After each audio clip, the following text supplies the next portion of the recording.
ગુજરાત 18 લાઈવમાં આપનું સ્વાગત છે। પાટણ શહેરના વોર્ડ નંબર 7 માં દુખવાડા આંબેડકર પાસે આવેલ અમર પાર્ક સોસાયટી ખાતે છેલ્લા 7 દિવસથી દુર્ગંધયુક્ત પીવાનું પાણી આવતા સ્થાનિક લોકો રોગચાળાની ભીતિ સેવી રહ્યા છે। વોર્ડ નંબર 7 માં ભાજપના 4 કોર્પોરેટરો ચૂંટાયેલા હોવા છતાં અને નગરપાલિકામાં ભાજપનું શાસન હોવા છતાં પણ વોર્ડ નંબર 7ના સ્થાનિક લોકોએ ભાજપના કોર્પોરેટરોને ખોબલે મતો આપી જીતાડ્યા હોવા છતાં પણ વોર્ડ નંબર 7ના કોર્પોરેટરો ચૂંટણી સમયે દેખાયા પછી આજ દિન સુધી પોતાના વોર્ડ વિસ્તારમાં દેખાયા ન હોવાના સ્થાનિક લોકોએ ગંભીર આક્ષેપો કરી રાજેન્દ્ર હિરવાણિયા નામનો કોર્પોરેટર ચૂંટાયો ત્યારબાદથી આ વિસ્તારમાં દેખાયો ન હોવાનું જણાવી ward number 7ના corporator Rajendra Hirvaniya જીત્યા પછી ગુમ થઈ ગયા હોવાના પણ આક્ષેપો કરી પોતાના વોર્ડ વિસ્તારની મુલાકાત ન લઈ ભાજપ કોંગ્રેસના મતોનું વર્ગીકરણ કરી તેઓના વોર્ડ વિસ્તારની પાયાની સુવિધાઓ પૂર્ણ કરવામાં પણ તેઓ નિષ્ફળ રહ્યા હોવાના સ્થાનિક મહિલાઓએ ગંભીર આક્ષેપ કર્યા હતા।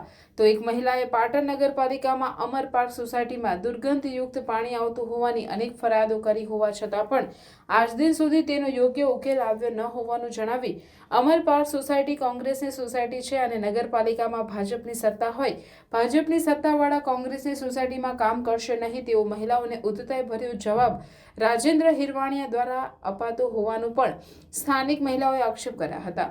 તો સ્થાનિક મહિલાઓ વહેલી તકે પાટણ નગરપાલિકા દ્વારા પીવાની પાઇપલાઇન અને ભૂગર્ભ પાઇપલાઇન જોડાઈ ગઈ હોવાથી દુર્ગંધયુક્ત પાણી આવતું હોવાથી યોગ્ય રિપેરિંગ હાથ ધરી સમસ્યાનો કાયમી નિકાલ લાવવા માંગ કરી હતી।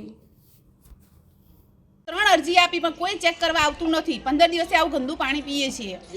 અમારો આ બીમારી આવે તો કોણ અમારા જવાબદાર? તમારા સ્થાનિક ઉમેદવાર હિરવાણીભાઈ આવે અહીંયા જોવા? હિરવાણી તો ચૂંટીને આવે છે ત્યારે જોવા જ આવતો નથી।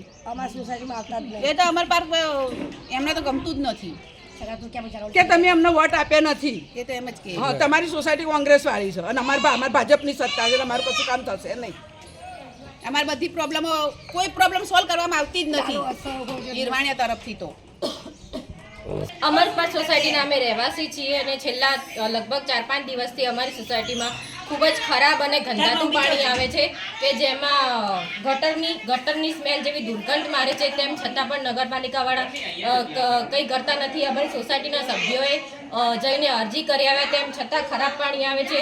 અમારા ઘરોમાં કેટલાક સભ્યો અમારે બીમાર પડે છે, તકલીફ થાય છે, તો નગરપાલિકાને વિનંતી કે તેઓ અમારું પ્રોબ્લેમનું સોલ્યુશન કરે। આ વિસ્તારના કોર્પોરેટર જોવા આવ્યા નથી આવ્યા જોવા।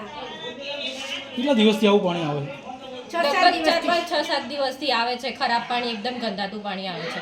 અમારે રસોઈ કરવા પાણીમાં શું છે? કલર એવો હોય છે કે કલર નથી, સ્મેલ દુર્ગંધ મારે છે, એકદમ ખરાબ સ્મેલ આવે છે, ગટરના પાણીની સ્મેલ આવતી હોય એવી।